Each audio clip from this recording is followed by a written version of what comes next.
ನಮಸ್ಕಾರ ಗೆಳೆಯರೇ. ಕಚ್ಚಾ ತೈಲ ಅಥವಾ ಕ್ರೂಡ್ ಆಯಿಲ್ ಇದು ಕೇವಲ ಇಂಧನವಲ್ಲ, ಇದು ಮಾನವನ ಇತಿಹಾಸವನ್ನೇ ಬದಲಿಸಿದ ಒಂದು ಮೈಲಿಗಲ್ಲು. ಗೆಳೆಯರೇ, ನಿಮ್ಗಿದು ಗೊತ್ತಾ?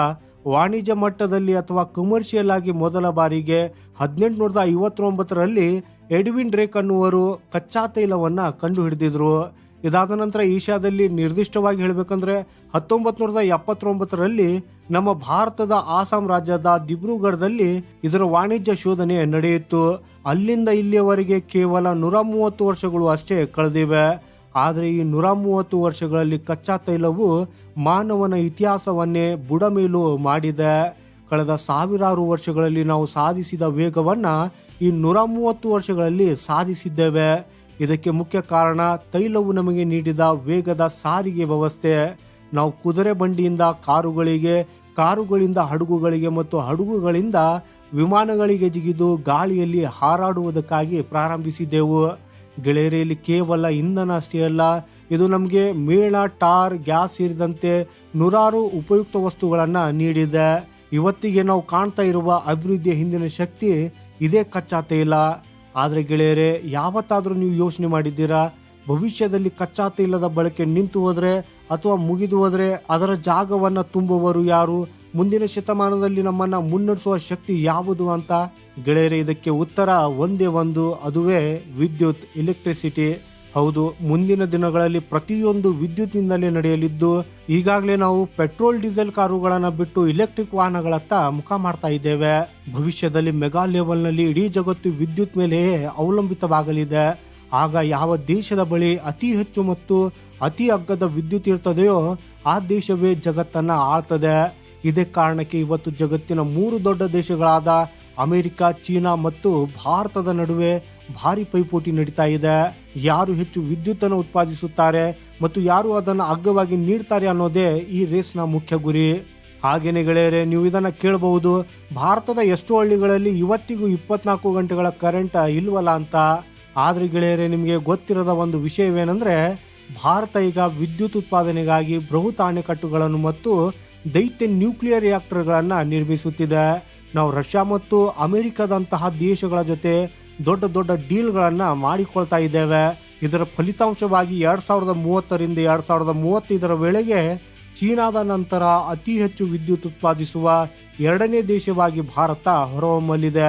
ಇದಷ್ಟೇ ಅಲ್ಲ, ಭಾರತದಲ್ಲಿ ಅತ್ಯಂತ ಅಗ್ಗದ ದರದಲ್ಲಿ ವಿದ್ಯುತ್ ಸಿಗಲಿದೆ.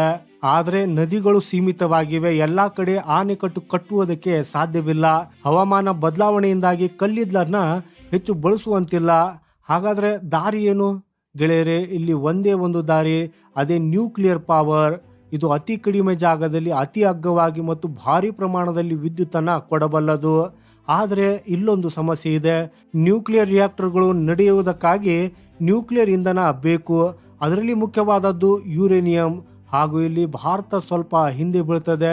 ಪ್ರಪಂಚದಲ್ಲಿ ಎಲ್ಲ ಕಡೆ ನೋಡುವುದಾದರೆ ನಮ್ಮ ಬಳಿ ಕೇವಲ 600 ಕಿಲೋ ಟನ್ ಯುರೇನಿಯಂ ಸಾಮರ್ಥ್ಯವಿದೆ. ಚೀನಾ ಮತ್ತು ಅಮೆರಿಕ ಕೂಡ ಈ ವಿಷಯದಲ್ಲಿ ಹಿಂದಿವೆ. ರಷ್ಯಾ ಬಳಿಯೂ ಸೀಮಿತ ಯುರೇನಿಯಂ ಇದೆ. ಹಾಗಾಗಿ ಸೂಪರ್ ಪವರ್ ಆಗಲು ಹೊರಟಿರುವ ಎಲ್ಲ ದೇಶಗಳಿಗೂ ಯುರೇನಿಯಂನ ಅವಶ್ಯಕತೆ ಇದೆ. ಹಾಗೂ ಈ ಸನ್ನಿವೇಶದಲ್ಲಿ ಉಜ್ಬೇಕಿಸ್ತಾನ್, ಕಜಕಿಸ್ತಾನ್ ಮತ್ತು ಕೆನಡಾದಂತಹ ದೇಶಗಳು ಪ್ರಮುಖವಾಗ್ತವೆ. ಯಾಕಂದ್ರೆ ಇವು ಜಗತ್ತಿನ 3 ದೊಡ್ಡ ಯುರೇನಿಯಂ ಉತ್ಪಾದಕರು. ಹಾಗೇನೆ ಇಲ್ಲಿ ಸಂತೋಷದ ವಿಷಯವೇನೆಂದ್ರೆ, ಉಜ್ಬೇಕಿಸ್ತಾನ್ ಮತ್ತು ಕಜಕಿಸ್ತಾನ್ ಈಗಾಗಲೇ ಭಾರತದ ಮಿತ್ರ ರಾಷ್ಟ್ರಗಳಾಗಿವೆ ಮತ್ತು ನಮ್ಮ ಹಿಡಿತದಲ್ಲಿವೆ. ಇವರೊಂದಿಗೆ ನಾವು ಈಗಾಗಲೇ ಒಪ್ಪಂದವನ್ನು ಕೂಡ ಮಾಡಿಕೊಂಡಿದ್ದೇವೆ. ಆದ್ರೆ ಗೆಳೆಯರೇ, ಈಗ ನಡೆಯುತ್ತಿರುವ ಈ ಒಂದು ಸುದ್ದಿ ಐತಿಹಾಸಿಕವಾದದ್ದು. ಯಾಕಂದ್ರೆ ಭಾರತ ಕೆನಡಾದೊಂದಿಗೆ ದೀರ್ಘಕಾಲದ ಯುರೇನಿಯಂ ಒಪ್ಪಂದವನ್ನ ಅಂತಿಮಗೊಳಿಸಿದೆ. ಗೆಳೆಯರೇ, ನಿಮ್ಮ ಸ್ಕ್ರೀನ್ ಮೇಲೆ ಈ ಒಂದು ಆರ್ಟಿಕಲ್ ಅನ್ನ ನೋಡ್ತಾ ಇರಬಹುದು.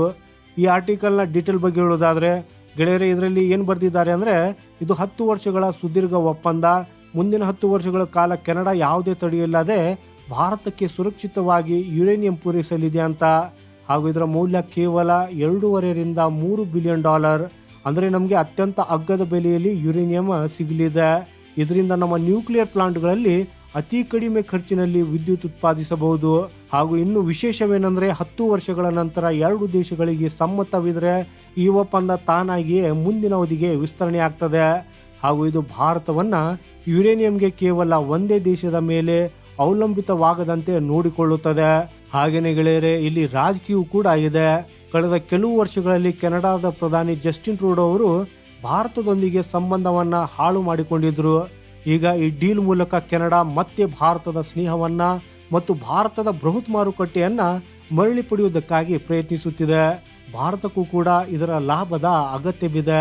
ಹಾಗೇನೆ ನಿಮ್ಮಲ್ಲಿ ಕೆಲವರಿಗೆ ಒಂದು ಅನುಮಾನ ಬರಬಹುದು, ವಿದ್ಯುತ್ ಎಷ್ಟು ಮುಖ್ಯವಾದದ್ದು, ಅದಕ್ಕೆ ಬೇಕಾದ ಕಚ್ಚಾ ವಸ್ತುವನ್ನು ನಾವು ಬೇರೆ ದೇಶಗಳಿಂದ ಆಮದು ಮಾಡಿಕೊಳ್ಳಬೇಕೆ?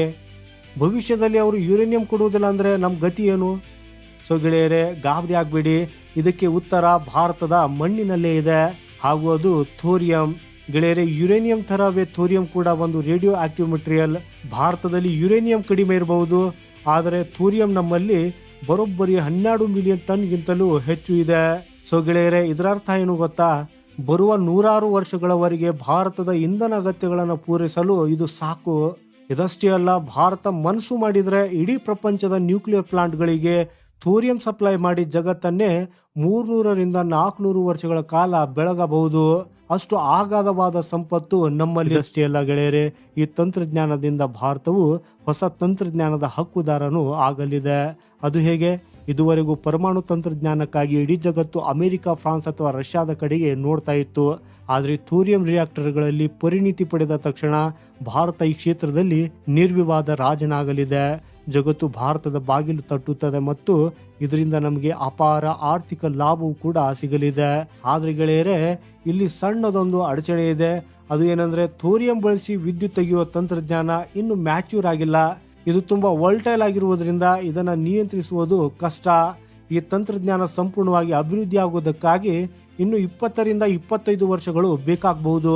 ಆದರೆ ಒಮ್ಮೆ ಈ ತಂತ್ರಜ್ಞಾನ ಸಿದ್ಧವಾದರೆ ಜಗತ್ತಿನ ಅತಿ ದೊಡ್ಡ ಇಂಧನ ಭಂಡಾರ ಭಾರತದ ಹತ್ತಿರ ಇರ್ತದೆ.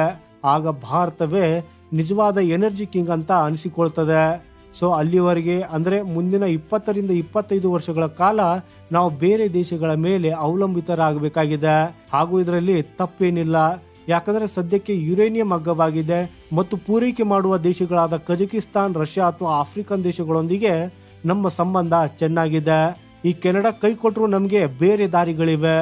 ಒಟ್ಟಿನಲ್ಲಿ ಹೇಳುವುದಾದ್ರೆ ಗೆಳೆಯರೇ, ಕೆನಡಾದೊಂದಿಗಿನ ಈ ಹೊಸ ಒಪ್ಪಂದ ಮತ್ತು ಭವಿಷ್ಯದ ಥೋರಿಯಂ ಶಕ್ತಿ ಎರಡು ಸೇರಿ ಭಾರತವನ್ನ ಮುಂದಿನ ಶತಮಾನದ ಮಹಾಶಕ್ತಿಯನ್ನಾಗಿ ಮಾಡಲಿವೆ. ಸೊ ಗೆಳೆಯರೇ, ನಿಮ್ಮ ಪ್ರಕಾರ ಭಾರತ ಸಂಪೂರ್ಣವಾಗಿ ಇಲೆಕ್ಟ್ರಿಕ್ ವಾಹನಗಳಿಗೆ ಬದಲಾಗಲು ಇನ್ನೂ ಎಷ್ಟು ವರ್ಷ ಬೇಕಾಗಬಹುದು? ಕಮೆಂಟ್ ಮಾಡೋದ್ರ ಮೂಲಕ ನಿಮ್ಮ ಅಭಿಪ್ರಾಯವನ್ನು ತಿಳಿಸಿ. ಈ ವಿಡಿಯೋ ಇಷ್ಟವಾದರೆ ಲೈಕ್ ಮಾಡುತ್ತಾ ಚಾನೆಲ್ ಸಬ್ಸ್ಕ್ರೈಬ್ ಮಾಡುವುದನ್ನು ಮರೆಯದಿರಿ. ಸಿಗೋಣ ಮುಂದಿನ ಮತ್ತೊಂದು ಇಂಟ್ರೆಸ್ಟಿಂಗ್ ಮಾಹಿತಿಯೊಂದಿಗೆ. ವಂದೇ ಮಾತರಂ. ಭಾರತ್ ಮಾತಾ ಕಿ ಜೈ.